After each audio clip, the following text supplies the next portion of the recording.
नमस्कार, आदाब, सत श्री अकाल। कैसे हैं आप? उम्मीद करते हैं आप सभी स्वस्थ होंगे, अपने कार्यों में व्यस्त होंगे। दोस्तों, आज के टाइम में पैसा कमाना बड़ा टफ है। 9 to 5 की जॉब भी बड़ा टफ है। तो पैसा कैसे कमाया जाए? देखो जी, मेहनत तो करनी पड़ेगी।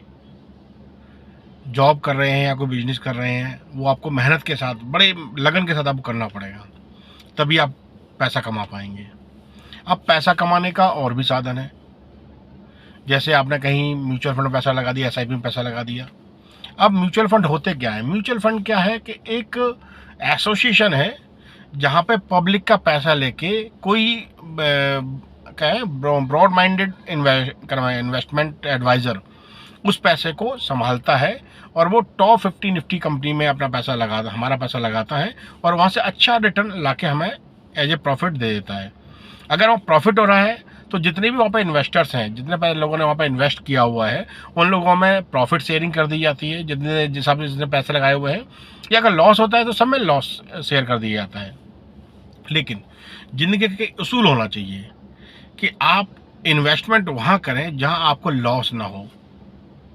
तो वो सबसे बेहतरीन तरीका है, आप इंडिया की टॉप 50 कंपनी में, टॉप इंडेक्स फंड में आप इन्वेस्ट कर दीजिए। तो वो ईजिली जो भी टॉप 50 कंपनी काम करेंगी उनमें आपका पैसा इन्वेस्ट होता रहेगा और वो एज ए सर्विस चार्ज आपसे कुछ चार्ज लेंगे। वो आपका चार्ज ना एक 1% से नीचे नीचे होना चाहिए, 0.5, 0.25, 0.75 इसके आसपास होना चाहिए। तो आपको एक हैंडसम प्रॉफिट आपको जनरेट होता रहेगा, क्योंकि आपको फीस भी आपको पे करनी है। अब बात आती है म्यूचुअल फंड होते कौन से हैं। एक होते हैं डायरेक्ट इंडेक्स फंड, एक होते हैं एवरेज इंडेक्स फंड। वो एवरेज में वो पहले से उनके पास सेटल्ड है चीज़ें कि उनका एक पोर्टफोलियो बना हुआ है, कैसे कैसे पैसा इन्वेस्ट करना है मार्केट से, कैसे आपको रिटर्न निकाल के देना है।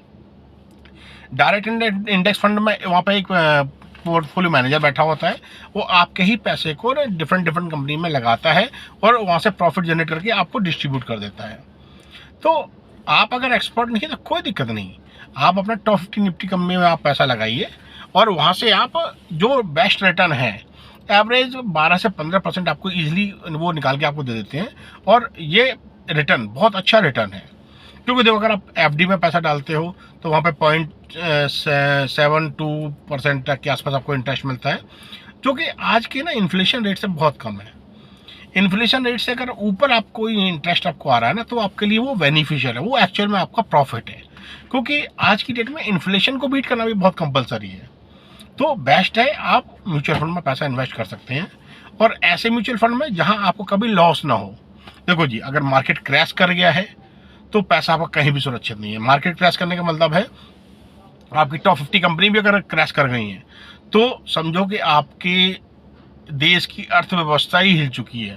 तो पैसा आपका कहीं भी सुरक्षित नहीं है, सब बर्बाद हो रहा है। तो वहाँ पे कोई आपको बचा नहीं सकता, आप बच भी नहीं पाएंगे।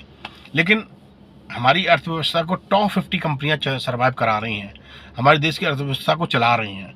तो वहाँ पर जो ग्रोथ आपको मिलेगी वो आपको भी मिलेगी। जिस तरह से आपका वहाँ पर इन्वेस्टमेंट होगा उसे ही आपको रिटर्न वहाँ से आपको मिलेगा। तो घबराने की जरूरत नहीं है, आप टॉप 50 में आप इन्वेस्ट कर सकते हैं। अब बात आती है, अगर किसी के पास थोड़ा थोड़ा पैसा वो कैसे इन्वेस्ट करेगा, तो उसका बेहतरीन तरीका है एसआईपी। आप किसी भी बैंक में जाएं, वहाँ पे या किसी बैंक में या किसी प्लेटफॉर्म का आप सहारा ले सकते हैं। वहाँ पर आप निफ्टी 50 इंडेक्स में आप अपना पैसा इन्वेस्ट कर सकते हैं एसआईपी के माध्यम से। चाहे वो 1000 की हो, चाहे 500 की हो, चाहे वो 10,000 की हो, चाहे वो 50,000 की हो। जैसे आप इन्वेस्ट करना चाहते हैं वैसा आप इन्वेस्ट कर सकते हैं। मैं तो कहूँगा, अगर किसी के पास पैसा लमसम उसके पास पड़ा हुआ है, वो चाहता है 1,00,000, 1.5 लाख, 2 लाख उसके पैसे पड़े हुए हैं और वो इमीडिएट वहाँ से इंस्टेंट रिटर्न लेना चाहता है, तो बहुत अच्छा तरीका है। आप लमसम अमाउंट भी आप इन्वेस्ट कर सकते हैं म्यूचुअल फंड्स पे। लेकिन आपको वहाँ पर ध्यान देना होगा कि आपका वहाँ पर क्या नाम है, बफेट इंडिकेटर रेशियो क्या चल रहा है। अब इंडिकेटर रेशियो क्या होता है? इंडिकेटर रेशियो आपका जीडीपी और आपका जो क्या नाम है मार्केट कैप है, उसका जो रेशियो निकल के आता है। अगर वो रेशियो आपका 0.25 से लेकर 0.5 के बीच में है, तो आपकी मार्केट का जो वैल्यू वो अंडर वैल्यूड है। यहाँ से आप इन्वेस्ट करके अच्छा पैसा आप निकाल सकते हैं। अगर वहाँ पर आपकी वैल्यू क्या नाम है 0.5 से लेकर 0.75 के बीच में है, तो वहाँ पर आपका ना फेयर वैल्यू मार्केट आपका चल रहा है, वहाँ पे भी आप अच्छा इन्वेस्ट आपको रिटर्न आपको मिल जाएगा। अगर यही 0.9% के आसपास अगर वो क्रम रेशियो जा रहा है तो ये समझो कि आपकी ओवर वैल्यूड है। 0.9 से एंड एबव में अगर उसका चल रहा है रेशियो, तो वहाँ पर आपका बफर इंडिकेटर अगर ये बताता है कि 0.9 से लेके और 0.9 से ऊपर जा रहा है आपका रेशियो, तो समझो आपकी ओवर वैल्यूड है। अगर वहाँ आप पैसा लमसम पैसा लगाते हैं ना, तो वहाँ पर आपको ना रिटर्न कम ही मिलेगा, क्योंकि मार्केट पहले से ही ओवर वैल्यूड हो रखी है। तो वहाँ पर जो प्रॉफिट जनरेट होगा ना, वो आपका ना प्रॉफिट रेशियो कम आएगा। वो आपका हो सकता है कि 6% आ जाए, हो सकता है 7% आ जाए। लेकिन अगर अंडर वैल्यूड या फेयर वैल्यूड में आप इन्वेस्ट करेंगे तो वहाँ पर रिटर्न आपके 12 से 15 के आसपास, 18 तक भी आपको मिल सकता है। तो ये छोटे छोटे माध्यम है, यहाँ से आप इन्वेस्टमेंट करके आप अपने लिए प्रॉफिट निकाल सकते हैं।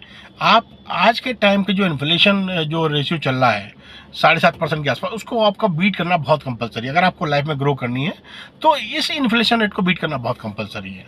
वो इन्फ्लेशन रेट आप तभी कर पाएंगे अब जब आप प्रॉपर तरीके से कहीं इन्वेस्ट करेंगे, किसी चीज़ में इन्वेस्ट करेंगे, तब आपको वहाँ से कंपाउंडिंग का आपको बेनिफिट मिलेगा।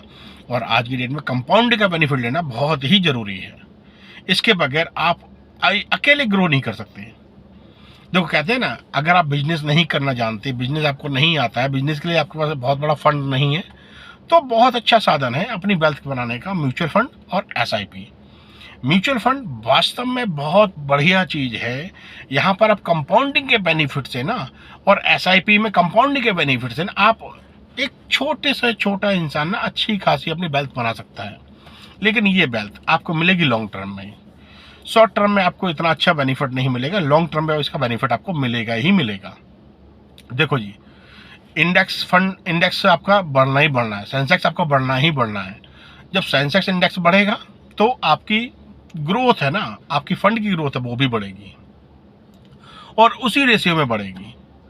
देखो आज के डेट में एफडी करा दोगे ना, उसमें कोई बेनिफिट नहीं होने वाला, क्योंकि अपन इन्फ्लेशन रेट ही बीट नहीं, आप मैं कराऊँ उसको बीट नहीं कर पाएंगे।